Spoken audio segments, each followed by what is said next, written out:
Well, hello guys. It is Thursday, which can only mean one thing.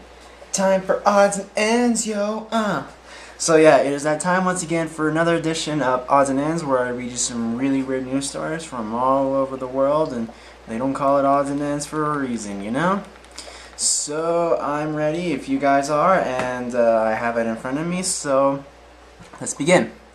Our first story comes out of China, where a month after rural Chinese villagers mistook a sex toy for a rare mushroom. I'm sure you guys remember that one. News comes that 18 police officers in Shandong province spent more than 40 minutes trying to rescue what turned out to be an inflatable sex doll from a river. The incident happened on July 11th when officers responded to a call of a drowning woman. The Chinese language site RocketNews24.com reported the rescue crew worked frantically, attracting a crowd of nearly 1,000 onlookers. After determining the surprising Buyat maiden was, in fact, a blow-up doll, the police allegedly presented it to the crowd, who quickly covered children's eyes and left. Shandong is reportedly a major manufacturing center for the worldwide production of sex toys. Okay, so if you guys have been in the news twice already related to your sexual toys that you guys produce, and you guys are the largest worldwide production of sex toys, why does this happen? You know, I think you guys should take a little bit more better care of how you guys handle this stuff, so that way stuff like this doesn't happen and you guys don't make it in the news. But then again, who knows what has happened. But moving on, our next story comes out of England. An 11-year-old boy successfully bypassed security at a major international airport, hopping on a flight to Rome without a passport, ticket, or boarding pass. Liam Corcoran walked through security at Manchester Airport without any documentation and successfully boarded a Jet2 flight to the Italian capital. It wasn't until halfway through the journey that passengers noticed the boy was alone. They alerted cabin crew members who reported the incident. According to London's Daily Mail, Corcoran told fellow passengers he was running away from home. It is believed the boy wandered off from his mother while at the Withenshaw shopping center, some 3 miles from the airport.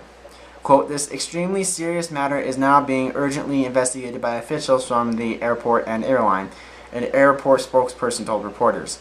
Quote, "It is clear that documentation has not been checked correctly at security and the boarding gate," he said, adding, quote, "The boy went through full security screening, so the safety of passengers and the aircraft was never compromised."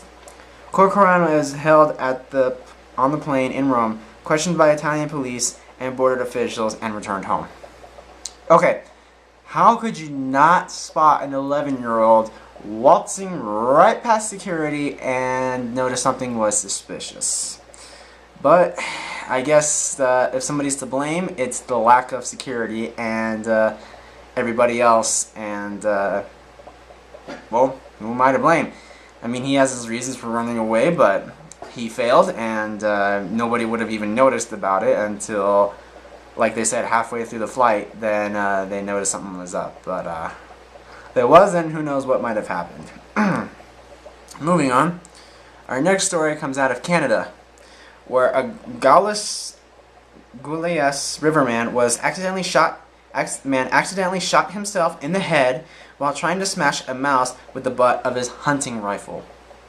Police say 40-year-old Dale Whitmill spotted the rodent while camping near Anjimgami Lake, about 30 miles southeast of Wawa.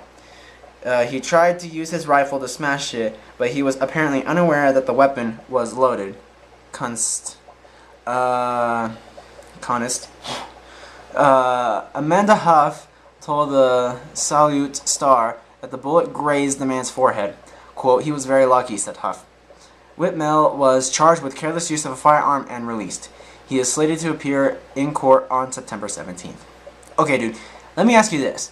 When you are camping, you have a hunting rifle. What are the odds that you know that the weapon is going to be loaded and could accidentally go off? Huh? Apparently you didn't know that, and I guess you learned the hard way when you tried to kill a rat with the butt of your weapon and it went off and it grazed your forehead. Just be lucky it didn't go through it, because if it did, you would have been dead. So just you're lucky with that. Moving on, our next story comes out of North Carolina, where a man who refused to leave jail was arrested for trespassing and put in jail. The News and Record in Greensboro reports that 37-year-old Rodney Dwayne Valentine had been in Rockingham County Jail since May 22nd. He was released around 8 a.m. on Saturday, July 21st. According to the sheriff's office, Valentine asked deputies to drive him to a local motel. They refused, so Valentine decided to stay at the jail. By 1 p.m., he was still there, so he was charged with second-degree trespassing and returned to custody. He's being held on a $500 bond and is due in court on August 9th. Okay, dude, just because the police refuse to do what you say you want them to do doesn't mean you still have to sit in jail, okay? You were charged with a crime. You served your time. You got out. Go and spend time as a free man instead of going back to jail unless you feel unsafe and not ready yet to be accepted in the real world, so you decide to hide in your little jail cell like a little bitch. Just saying. And lastly, our final story comes out of New England, where, quote, Baywatch star David Hasselhoff is suddenly a wanted man. Cumberland Farms convenience stores are reporting that some 550 cardboard cutouts of the actor have gone missing from locations throughout New England. Only 20 of the original 570 images of the Hoff wearing a tank top and plugging 99-cent cups of, quote, farmhouse blend iced coffee remain. Quote, I think it's fantastic, and I encourage everybody out there to go get more. The first thing I thought of was that I was in trouble, and then I thought, oh good, they're not accusing me of stealing, they're accusing people of stealing me, Hasselhoff told WHDH-TV in Boston. Kate Nego, a brand strategist for Cumberland Farms, told the Associated Press, quote, this particular campaign is probably a higher rate of theft than anything we've ever seen. Nonetheless, she added, the company is, quote, flattered by the attention. Okay. Obsessing over one celebrity who was popular in the 80s is one thing, but stealing 550 cardboard cutouts of that celebrity is a little, let's just say, stalkerish. Unless they're just doing it for shits and giggles and they don't really care about like what's going on, and they're just like, okay, let's just, attract some attention by stealing these cardboard cutouts. But I really don't know what to think of it. But so anyways, guys, that is it for this edition of Odds and Ends, and I really hope that you guys enjoy listening to those stories as much as I like reading them to you, and we will see you next Thursday for another edition, and until next time.